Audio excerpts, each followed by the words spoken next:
देखिए, एक समय था कि ये समाजवादी का गढ़ था। अब आपको मई के लास्ट में दिखाएंगे कि ये गढ़ भागीदारी संकल्प मोर्चा का बनेगा।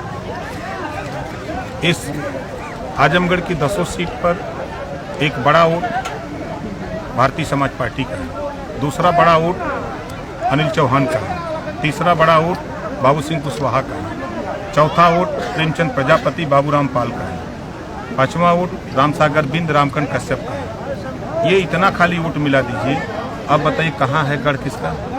और ओवैसी जी हमारे साथ हैं।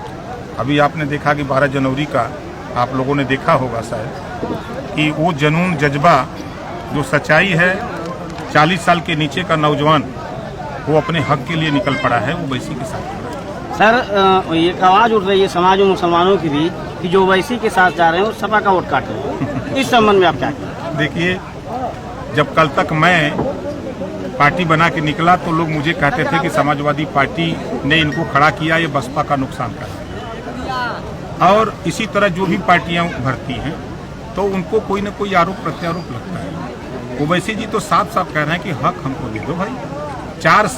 4 बार सरकार समाजवादी पार्टी की बनी उत्तर प्रदेश में और 1700 थाने हैं। हिस्सेदारी जब सिपाही बनाने की बात आई तब आपने तो ध्यान नहीं दिया। 826 ब्लॉक है, उसमें उनकी नियुक्ति के लिए तो आपने मुसलमानों को नहीं पूछा।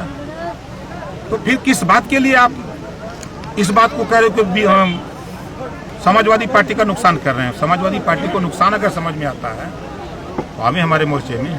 सर, आजादी से लेकर अब तक हर पार्टियां दलित उत्थान की बात करती रही, लेकिन दलित आज भी जहां का तहां पड़ा हुआ है। जैसे बहन कुमारी मायावती जी ने 4 बार मुख्यमंत्री का पद इनको मिला, लेकिन दलित जहां का तहां रह गया। क्या ये मोर्चा कुछ उनसे हटकर करेगा या सिर्फ भाषण ही रह जाएगा मोदी की? देखिए, जो आप कह रहे हैं हम इस पे विश्वास नहीं करते।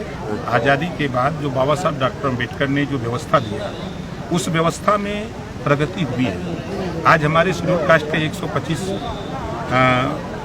IS हैं, हर जिले में 125 DM और SP है, 131 MP है, 1100 MLA हैं और लाखों लाख SI और दरोगा हैं, सिपाही हैं। आज बाबा साहब डॉक्टर अम्बेडकर की देन है कि आज वो चारपाई पर बैठ करके लेखपाल अगर है तो वो इंतखाब बना रहा है, खसरा बना रहा है। कल तक बैठने नहीं दिया जाता था। ये हम कैसे मान लें कि उनको प्रगति नहीं हुई है? हाँ, जिस ऊंचाई पर बाबा साहब की जो सोच थी कि जो पिछड़े दलित अल्पसंख्यक के सवाल पे जो बाबा साहब चाहते थे उनकी बात को नहीं माना, इस नाते केंद्रीय मंत्रिमंडल से बाबा साहब ने इस्तीफा दिया था पहली बार। अब वही चीज ओम प्रकाश राजभर ने जब प्रदेश में बीजेपी की सरकार ने नहीं माना तो बाबा साहब डॉक्टर अम्बेडकर के रास्ते पे चल करके मैंने भी इस्तीफा दे दिया कि नहीं, तेरे साथ नहीं रहूंगा। तुम पिछड़े दलित अल्पसंख्यक का हित नहीं चाहते हो, तुम विनाश करना चाहते हो। सर, शिवपाल जी से मुलाकात हुई थी? होती रहती है, हम तो सबसे मिलते हैं। सर, आने वाले समय में अखिलेश यादव से मुलाकात हो सकती है? वो चाहे तो मुलाकात है नहीं होगी। हम कोई सिंह तुम्हारे प्रोजामी है। ठीक है सर।